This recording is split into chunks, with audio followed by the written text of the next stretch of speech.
আসসালামু আলাইকুম। তাণ্ডব ইতিহাস সৃষ্টি করতে চলেছে বাংলাদেশে অ্যাকশন ঘরানার সিনেমায়। তাণ্ডবের পরপরই মেহেদী হাসান হৃদয়, ঈদের পরপরই মেহেদী হাসান হৃদয় তার নতুন সিনেমা স্টার্ট করতে চলেছে, যেটির নাম এন্ট্রি। এবং আরো একটি বিষয় নিয়ে কথা বলতে চাই।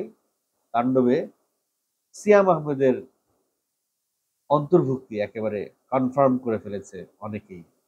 চলেন, এবং সেই সঙ্গে আরো একটা বিষয় নিয়ে কথা বলতে চাই যদি সময় থাকে, মেরিল প্রথম আলো পুরস্কার। তাণ্ডবের পরপরই, ঈদের পরেই মেহেদী হাসান হৃদয় আরো একটি সিনেমা বানাতে চলেছে শাকিব খানকে নিয়ে, যেটির ফার্স্ট ড্রাফটের কাজ শেষ। আপনারা জানেন, মেহেদী হাসান হৃদয় একটা ইন্টারভিউতে বলেছে ফার্স্ট ড্রাফটের কাজ শেষ, মানে বরবাদে যখন শুট করতে গেছে তখন 7টা ড্রাফট শেষ করে বরবাদে শুটে গেছে। তাহলে ফার্স্ট ড্রাফটের কাজ শেষ, তার মানে হচ্ছে গিয়ে second, third, fourth, fifth, seven এবং 8 পর্যন্ত যেতে পারে, 10 পর্যন্ত যেতে পারে।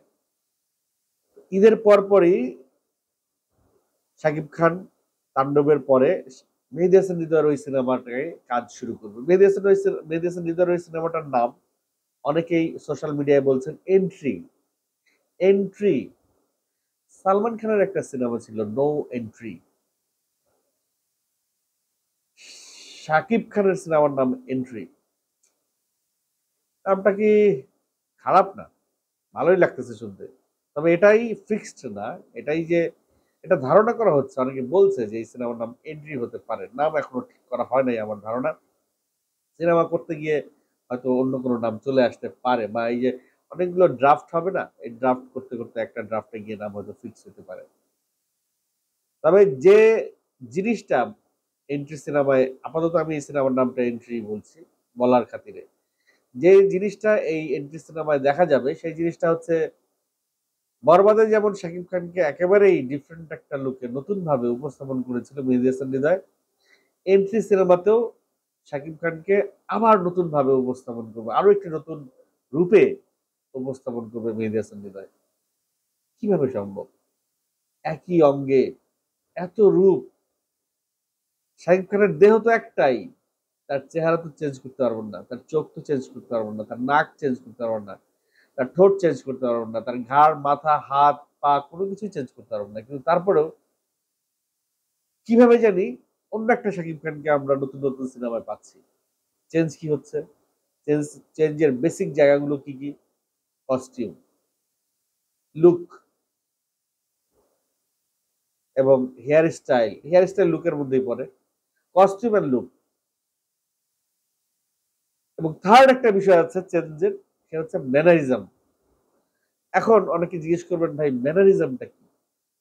ম্যানারিজম আমাদের আগের কালের শুটিং এ, আগের আগের মানে অতীতের সিনেমাগুলোতে ম্যানারিজমের ইউজটা অনেক বেশি হইতো। ম্যানারিজম বা ক্যারেক্টারাইজেশন দুটা আলাদা কিন্তু কাছাকাছি।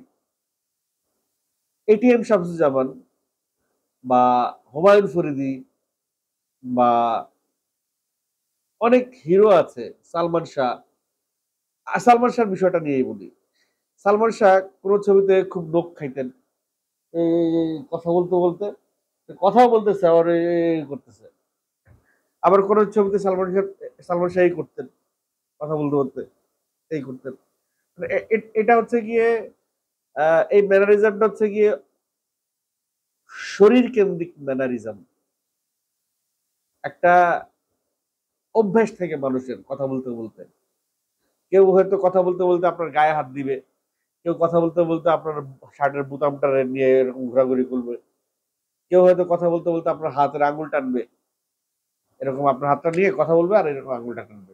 এগুলো হচ্ছে ম্যানারিজম। আরেকটা হচ্ছে ক্যারেক্টারাইজেশন। সেই ক্যারেক্টারটা কিভাবে কথা বলবে, ওই ক্যারেক্টারটা তুতলায় কথা বলতে পারে, ওই ক্যারেক্টারটা কিভাবে হাঁটবে, ওই ক্যারেক্টারটা কিভাবে তাকাবে, কিভাবে তার হাত হাত পা সবকিছু, পুরো বডির মুভমেন্টই চেঞ্জ হয়ে যাবে। তাহলে একটা সিনেমায় একটা হিরোকে, এতগুলো 250 সিনেমার হিরো, 25 বছর যার অতিবাহিত হয়ে গেছে সিনেমায়, তাকে চেঞ্জ করে একেবারে নতুন রূপে যখন নতুন সিনেমায় তাকে নিয়ে আসা হবে, সেই জিনিসটা খুবই কষ্টসাধ্য এবং খুব প্রফেশনাল কেউ না হইলে এটা করতে পারে না। মেহেদী হাসান হৃদয় যে প্রফেশনাল সেটি তার বরবাদ দিয়ে বুঝাই দিছে।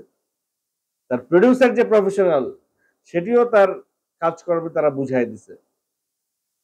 এবং মেহেদী হাসান হৃদয় যা বলে কাজ যে সে করবে সেটি শুধু তার কাজেই দেখাই দিছে। তো এই বিষয়ে আমরা নতুন করে কিছু বলতে চাই না। এই বিষয়ে হবে একেবারে নতুন করেই নতুন কোনো শাকিব খানকেই এন্ট্রি সিনেমায় মেহেদী হাসান হৃদয় আনতে চলেছে। আর শাকিব খান তো খুব বেশি বিশ্রাম সে চায় না। সে চায় না আহ, একটা সিনেমার পরে ২-৩ মাস বিশ্রাম নিবে।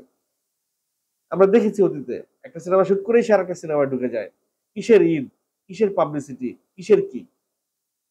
অনেক কাজ করতে হবে শাকিব খানের। সে একটা বিশাল প্ল্যানিং নিয়ে নামছে, যে প্ল্যানিং এ প্রত্যেকটা বর্ণই হচ্ছে কাজ কাজ কাজ কাজ কাজ। এবং আমি জানি শাকিব খান সেই লক্ষ্যে পৌঁছাতে পারবে।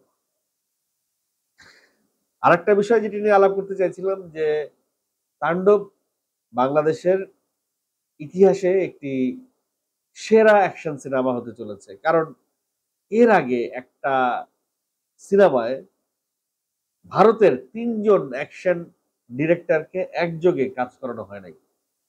তাও আবার সব নামি দামি অ্যাকশন ডিরেক্টর, বাঘা বাঘা অ্যাকশন ডিরেক্টর। রাহুল শেট্টির সাথে কাজ করেছে,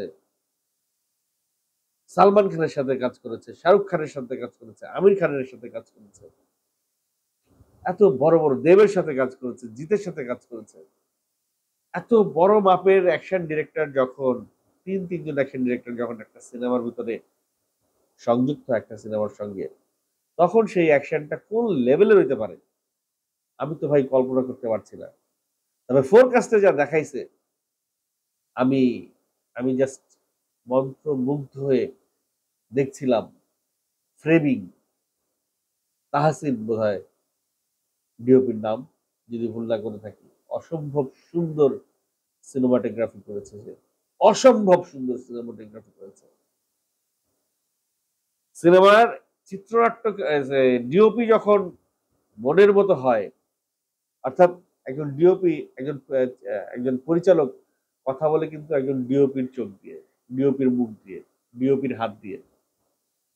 মানে ডিওপি সেটাই করবে যেটা ডিরেক্টর চায়। এবং আমার মনে হয় এই তাহসিনের সঙ্গে ডিরেক্টরের একটা সিঙ্ক হয়ে গেছে রায়হান রাফি। তাহলে তুফানের পরে আবার তাণ্ডবেও কেন সে কাজ করছে? রায়হান রাফির আমি একটা জিনিস দেখছি, সে খুব ঠেকায় না পড়লে বা খুব জরুরি না হলে সে তার আগের টিমকে নিয়ে পরের টিমে কাজ করে না, মানে ইমিডিয়েট পরের সিনেমা বানায় না। সে আবার নতুন একটা টিম দিয়ে কাজ করে। এতে করে একটা সুবিধা আছে। সুবিধাটা হলো মার্কেটে কিছু প্রফেশনাল শিল্পী তৈরি হচ্ছে, টেকনিশিয়ানস তৈরি হচ্ছে, প্রোডাকশনস বয় তৈরি হচ্ছে, এবং সবাই দেখছে যে কিভাবে কাজটা করতে হয়, কিভাবে কাজটা উঠায় নিয়ে আসতে হয়, ভালো কাজের সঙ্গে থাকলে কি প্রতিফলনটা হয়, কি রেজাল্ট আসে, এগুলো তারা হাতে কলমে দেখতেছে। সেই জায়গা থেকে রায়হান রাফি কিন্তু ডিওপি, তুফানের ডিওপি কে আবার সেই তাণ্ডবের ডিওপিতে রেখেছে। তুফানের স্ক্রিপ্ট রাইটারকেও সে তাণ্ডবের স্ক্রিপ্ট রাইটার হিসেবে রেখে দিয়েছে। মানে ওই টিমটার সঙ্গে রায়হান রাফির এত মুগ্ধতা জন্মেছে। জন্মাবে না কেন? তুফান কি তুফান করে তুলে নাই? ভয়ঙ্করী তুফান হয়ে আসছিল তুফান। সেই তুফানের রেকর্ডটা স্টার সিনেপ্লেক্স ষড়যন্ত্র করে ভাঙতে দেয় নাই বলে অনেকেই দাবি করছেন। কারণ স্টার সিনেপ্লেক্স থেকে বরবাদ নামিয়ে ফেলা হয়েছে। আর একটা সপ্তাহ যদি বরবাদ চলতো হয়তো স্টার সিনেপ্লেক্স থেকে তুফানের চাইতেও বেশি কালেকশনে বরবাদ চলে যেত। যাই হোক, তাণ্ডবের জন্য আমরা ওয়েট করছি। তাণ্ডব আসলে কি তাণ্ডব ঘটায় সেটা দেখতে চাই। তিনজন রথী মহারথী অ্যাকশন ডিরেক্টর তাণ্ডবে জয়েন করেছে। আমাদের দেশেও অ্যাকশন ডিরেক্টর ছিল। তাদের মনের ভিতরে তো খচখচ করতেছে কি এমন অ্যাকশন তারা বানাবে যেটা আমরা বানাইতে পারতাম না, আমাদেরকে না নিয়ে সেই ইন্ডিয়ার বলিউড থেকে অ্যাকশন ডিরেক্টর নিয়ে আসতে হইলো। কি আছে, যাই থাকুক না কেন সেটা তো পর্দায় ফুটে উঠবে। এবং আমাদের দেশের ক্যামেরাম্যানরা হয়তো ওগুলো দেখে আরো সন্তুষ্ট হবে, আরো উৎসাহী হবে এবং সেই কাজগুলো শেখার চেষ্টা করবে এবং সেগুলো শিখে এসে বাংলাদেশের সিনেমাতেই এপ্লাই করবে। যাই হোক, আরো একটা বিষয় নিয়ে আলাপ করতে চাইছিলাম। ১০ মিনিট হয়ে গেছে। আচ্ছা, এই কনটেন্ট এখানেই শেষ করছি। আমার কনটেন্ট যারা নিয়মিত দেখেন কিন্তু সাবস্ক্রাইব করতে ভুলে গেছেন, please do subscribe and bell বাটনটা টিপে রাখুন। এরকম আরো সংবাদ খুব শিগগিরই আমি আপনাদের সামনে তুলে আনতে চলেছি।